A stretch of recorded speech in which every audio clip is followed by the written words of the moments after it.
Good morning students. I hope आपको first part समझ में आया होगा। आइए सेकंड पार्ट का हम फर्स्ट टॉपिक स्टार्ट करते हैं, वो है सॉयल। सॉयल की अगर आप डेफिनेशन बुक में देखें आप, वो कुछ इस तरह से दिया हुआ है कि एक ऊपर की लेयर है, किस चीज़ की, अर्थ की सबसे ऊपर लेयर, जो बहुत ही छोटे पार्टिकल से बनी होती है, fine particles, a thin layer of granny substance covering the surface of the earth is called soil. It is closely linked to soil. Landforms determine the type of soil. Soil is made up of organic matter, minerals, and weathered rocks found on the earth. This happens through the process of weathering. ये क्या है, process जो है, soil जो है वो बनी किससे होती है? पत्थर से। पत्थर कहाँ से? या तो पहाड़ से, या तो अर्थ को जब आता है वोल्केनो आता है, तो वोल्केनो से क्या होता है कि जो लावा निकलता है ज़मीन के अंदर से, वो बाहर ठंडा होकर क्या बनता है? मैग्मा, पत्थर बनते हैं। और वही पत्थर पे जब बारिश होती है, हवा चलती है, जिसे बोलते हैं वेदरिंग, उस वेदरिंग के प्रोसेस से क्या होता है कि वो जो पत्थर होते हैं, बड़ी बड़ी चट्टानें होती हैं, वो घिसते घिसते घिसते बहुत छोटा पार्टिकल बनता है, और उसी पार्टिकल को हम बोलते हैं सॉयल। नो, आई होप कि सॉयल की डेफिनेशन और सॉयल का मतलब आपको समझ में आ गया।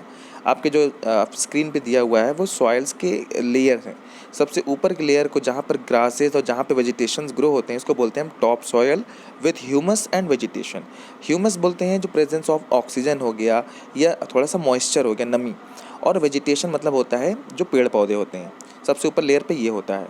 दूसरी जो लेयर है उसे बोलते हैं हम सब soil with sand, silt and clay. पत्थर होता है, थोड़ा सा बहुत कंकड़ होता है, और गीली मिट्टी होती है, और नीचे होता है। उसके थर्ड जो है वो है वेदर्ड रॉक मटेरियल, मतलब अभी भी कुछ बड़े पत्थर नीचे होते हैं। और सबसे नीचे जो है वो है पेरेंट रॉक, मतलब जो पत्थर है। हमारी अर्थ के ये चार लेयर हैं। चार लेयर मीन्स अर्थ के नहीं, सॉरी, सॉयल के हैं वो एक्चुअली। तो ये चार सॉयल्स हैं। और आप देखेंगे कॉर्नर में दिया, do you know it takes 100 of years to make just 1 centimetre of soils. 100 साल लगता है सिर्फ 1 सेंटीमीटर सॉयल को बनने में। तो ये है हमारा अगला टॉपिक जो है वो soil. What are the factors of soil formation? क्या क्या फैक्टर्स हैं? तो आप देखेंगे इसके टोटल 5 फैक्टर्स हैं। और वो है, पहला है क्लाइमेट। क्लाइमेट अफेक्ट करता है सॉयल के फॉर्मेशन को। जैसे temperature, rainfall influence rate of weathering and humus formation. जैसे कि हमने पढ़ा, जो पत्थर घिस के मिट्टी बनता है, तो ऑब्वियसली वो रेनफॉल और सनलाइट की वजह से हुआ होगा, सो क्लाइमेट है। दूसरा टाइम है। टाइम मतलब हो गया, it determine thickness of soil profile. Obviously हमने पढ़ा कि 100 साल में 1 सेंटीमीटर बनता है, तो इसका मतलब जितना टाइम गुजरेगा उतनी मोटी लेयर बनेगी। थर्ड है parent rock. Parent rock means हमने भी पढ़ा, पत्थर से ही मिट्टी बनती है। इसका मतलब जैसा पत्थर होगा वैसी ही मिट्टी होगी। अगर वो पत्थर लावा है, अगर वो ज़मीन से निकला हुआ है वॉल्केनो से, तो ऑब्वियसली वो जला हुआ होगा। जला हुआ पत्थर मतलब काला पत्थर, और काला पत्थर मतलब कैसी मिट्टी होगी? वो काली मिट्टी, से बोलते हैं black soils. Then we have relief. Relief मतलब altitude and slope determine accumulation of soil. मतलब कौन जगह ऊंची है, कौन जगह नीची है। अगर वो नीची है तो ज़्यादा लेयर बनेगी, क्योंकि ऊपर से पानी नीचे आता है, तो वो अपने साथ मिट्टी को लेते हुए कहाँ लेके आएगा? बिल्कुल नीचे। तो इस तरह से क्या होता है? फॉर्मेशन ऑफ सॉइल होता है। लास्ट है flora and fauna. Flora, fauna and micro organism मतलब हो गया, it affect the rate of humus formation, means the release of carbon dioxide and oxygen.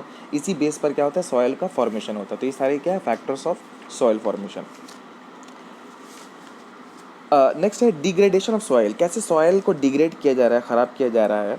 Soil erosion and depletion are the major threat to soil as a resource. जिस तरह से soil का erosion हो रहा है, सॉइल की मिट्टी एक जगह से उड़ के दूसरी जगह जा रही है, ज़मीन लैंडस्लाइड हो रही है, ये क्या है? It is a major threat, एक तरह का ये बहुत बड़ा हमारे लिए रिस्क है for the soil, because soil एक क्या हमारे लिए? रिसोर्स है। तो जो चीज़ बहुत कीमती होती है उसको हम क्या करते हैं? बहुत संभाल के रखते हैं। अगर ये मिट्टी ना हो तो कोई क्रॉप ना ग्रो हो, और क्रॉप ना ग्रो हो तो कोई खा ना पाए। तो आप सब समझ रहे हैं कितना इंपॉर्टेंट सॉयल है। सेकंड है, both human and natural factor can lead to degradation of soils. चाहे वो ह्यूमन बीइंग हो, चाहे वो मैन मेड हो, और चाहे वो नेचुरल हो, दोनों ही फैक्टर्स हैं सॉइल के डिग्रेड होने में। नेचुरल हो गए, जैसे नेचुरल कैलेमिटी, अर्थक्वेक हुआ, लैंडस्लाइड हुआ, वॉल्केनो हुआ, एक ये है। और ह्यूमन से है, क्या है? ह्यूमन डेवलपमेंट कर रहे हैं, फैक्ट्रीज बन रही है और माइनिंग हो रही है, इस सब की वजह से क्या हो रहा है? सॉइल का डिग्रेडेशन हो रहा है। So it is also a factors.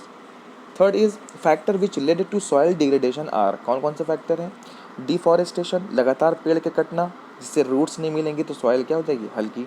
Over grazing soil, जो ग्रासेस खाते हैं, जो पास्चर्स खाते हैं जानवर, ज़्यादा खाने से क्या होता है कि वहाँ पे जब रूट नहीं रहेगी, जब ग्रास नहीं रहेगी, तो सॉइल क्या हो जाएगी, ढीली हो जाएगी और वो इरोड हो जाएगी।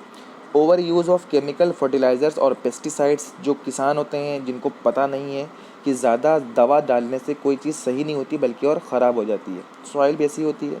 रेन वॉश, पानी ज़्यादा बरसने से। लैंडस्लाइड, जैसे हमने पढ़ा, ज़मीन का खिसकना। और फ्लड, ये सारी वजह है सॉइल्स का डिग्रेड होना, ख़राब होना।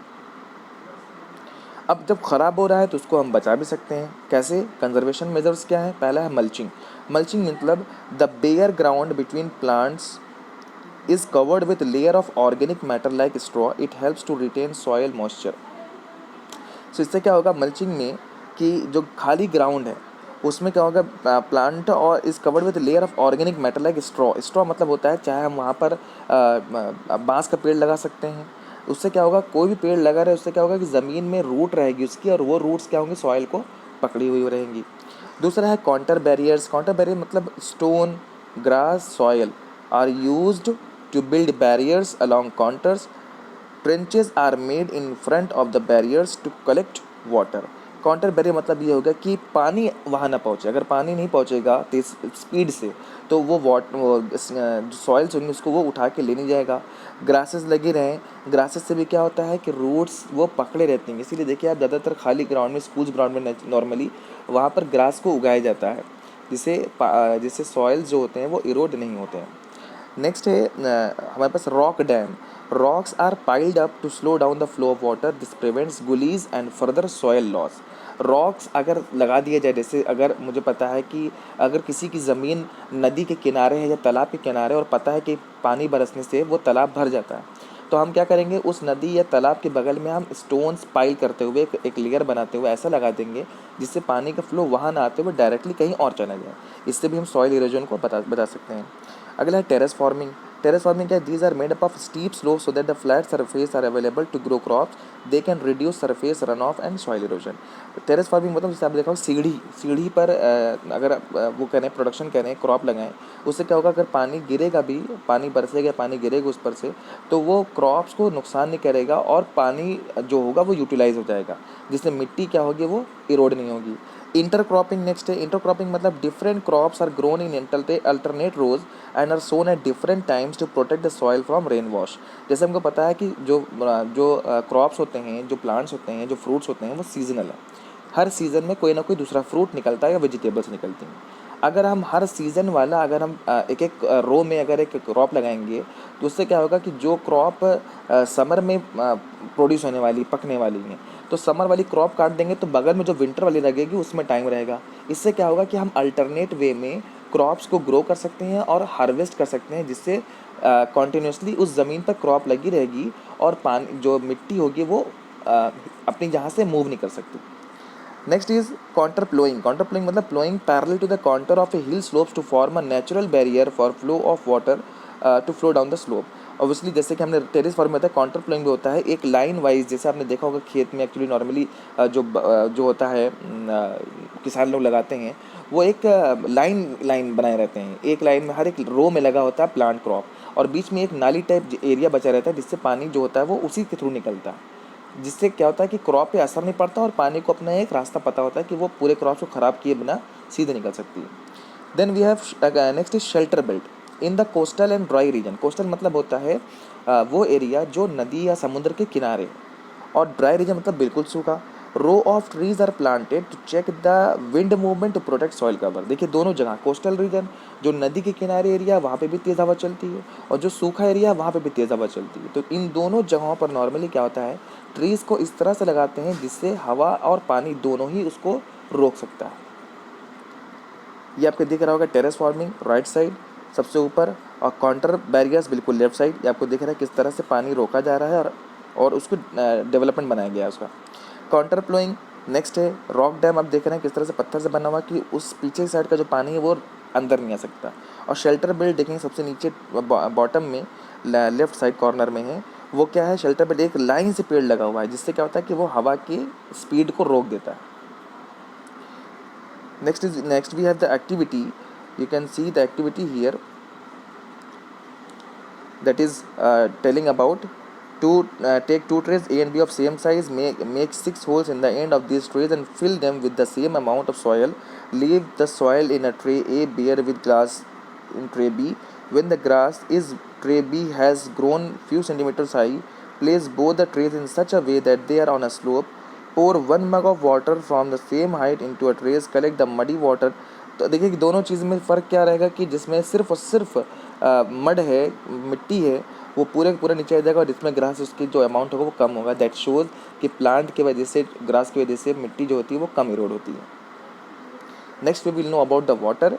Till then just try to revise the topics with the book and see whether any topic is left or not. Thank you so much.